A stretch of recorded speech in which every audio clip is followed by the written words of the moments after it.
Hello বন্ধুরা, চলে এসেছি আজকে আমি একটা নতুন রেসিপি নিয়ে। এর মধ্যে দিয়ে দেবো 1 বাটি গুঁড়ো দুধ আর দিয়ে দেবো 1 বাটি ময়দা। দেখো আমি কি তৈরি করছি। তারপর আমি এর মধ্যে দিয়ে দেবো খাবার সোডা, একদম অল্প পরিমাণ, ওই 2 চিমটির মতো, বেশি দেওয়া যাবে না, কম করে এর মধ্যে দিতে হবে। আর আমি এর মধ্যে দিয়ে দেবো 3-4টে এলাচের বীজ, 3-4টে এলাচের বীজ। এলাচের বীজগুলো, এলাচের গন্ধ যেমন খুব সুন্দর একটু সেন্ট বেরোয়, তাই আমি এলাচের দানাগুলো আমি এর মধ্যে দিয়ে দেবো। ওই 3-4টে মতো বীজ দিয়েছি। এবার আমি সবগুলোকে একসাথে নাড়িয়ে নেব, ভালো করে মিক্সড করে নেব, যাতে সবগুলো জিনিস ভালোভাবে মিক্সড হয়। তারপর আমি এটা দেখো আমি কি ভালো করে মিক্স করছি। এবার আমি এর মধ্যে দিয়ে দেবো জল, অল্প পরিমাণে জল। একবারে কিন্তু গাদা করে জল দিয়ে দিলে হবে না, এটা অল্প অল্প জল দিয়ে মাখতে হবে। দেখো মেখে নিচ্ছি আমি। এবার আমি একটু জল দিয়ে দেবো, আর জল লাগবে না হয়তো, এবার হয়তো হয়ে যাবে।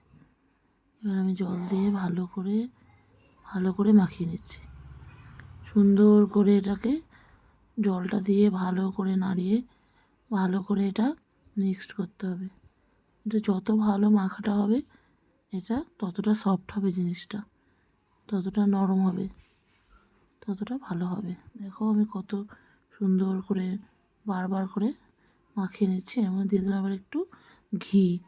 এই ঘিটা তোমরা আগেও সব জিনিস একসাথে যখন দিয়েছিলাম তখনও তোমরা দিতে পারো, আবার ঘিটা তোমরা এই মাখার সময়ও দিতে পারো। এই ঘিটা দিলে কি হবে, খুব সুন্দর একটি সেন্ট বেরোবে, আর খেতেও খুব টেস্ট হবে। ঘিটা দিয়ে দেখো ভালো করে মাখিয়ে নিচ্ছি, সুন্দর করে নাড়িয়ে ভালো করে ফ্যাটানোর মতো করে মাখিয়ে নিচ্ছি, জিনিসটা খুব ভালো সফট হয়। দেখো ভালো করে মাখিয়ে নিলাম। এবার আমি দেখো একদম নরম নরম হয়েছে, কিন্তু শক্ত কিন্তু করা যাবে না, শক্ত করলে জিনিসটা ফেটে যাবে, ভাজার সময় ফেটে যাবে। তখন একদম নরম করে দেখো, দেখে নাও কীরকম নরমটা, দেখো আমার হাতে কিন্তু একদম লেগে গেছে। এবার আমি হাতটা পরিষ্কার করে নেব। এই যে একটু ঢেকে দিলাম, ওই 5 মিনিটের মতো একটু রেস্টে এটা রেখে দেবো। দেখো দেখো আমার চাকোকে দেখো, চাকো আমার রান্না দেখছে। এবার দিয়ে দেবো, এবার আমি শিরাটা তৈরি করে নেব। 1 বাটি চিনি আর দিয়ে দেবো 2 বাটি জল। এই যে আরেক বাটি জল দিয়ে দেবো, এখন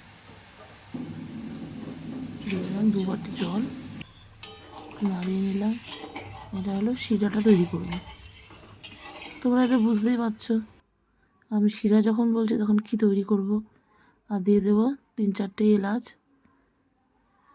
দিয়ে দেবো ফাটিয়ে দিয়ে দেবো, ফাটিয়ে দিতে হবে, তা না হলে তো গন্ধটা বেরোবে না। এর মধ্যে দিয়ে দেবো। দেখো বন্ধুরা, এবার আমি ভালো করে এটা নাড়াবো, তাড়াতাড়ি চিনিগুলো গলে যায়। দেখো চিনিগুলো গলে যাবে। দেখো শিরাটা ফুটে উঠেছে, বেশি মানে ঘন করতে হবে না, পাতলা রাখলেই হবে। হয়ে গেল শিরাটা আমার রেডি। এবার দেখো এখানে চলে এসেছি আমি। দেখো দেখো বন্ধুরা কী সুন্দর এটা সেট হয়ে গেছে, আমার হাতে কিন্তু একটুও লাগছে না। এরকম তোমাদের করতে হবে। এবার দেখো আমি কি করি। এবার আমি এখান থেকে হাতে একটু ঘি লাগিয়েছি, একটু ঘি লাগিয়ে এই দেখো, এইবার আমি এই যে শেপটা দিয়ে নিচ্ছি। আমি কি তৈরি করছি, আমি তৈরি করছি ল্যাংচা। দেখো এবার ল্যাংচা শেপে এই যে আমি করে নিচ্ছি, দেখেছ? এই একটা একটা করে ল্যাংচার আমি শেপ দিয়ে দেবো, সুন্দর করে হাতের সাহায্যে শেপটা দেব। দেখো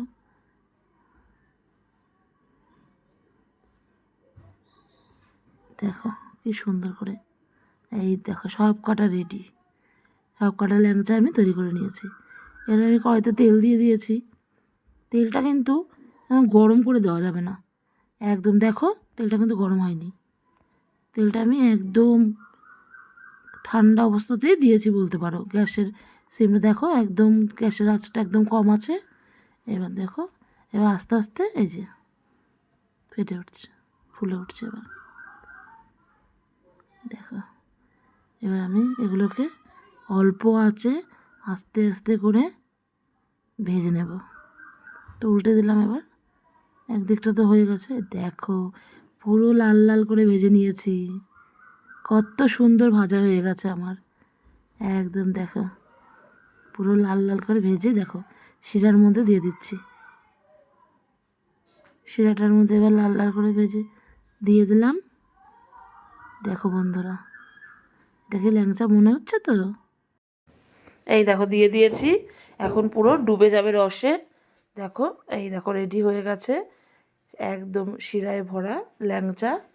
দেখো কত সুন্দর হয়েছে, দেখো কত সফট হয়েছে, দেখো একদম।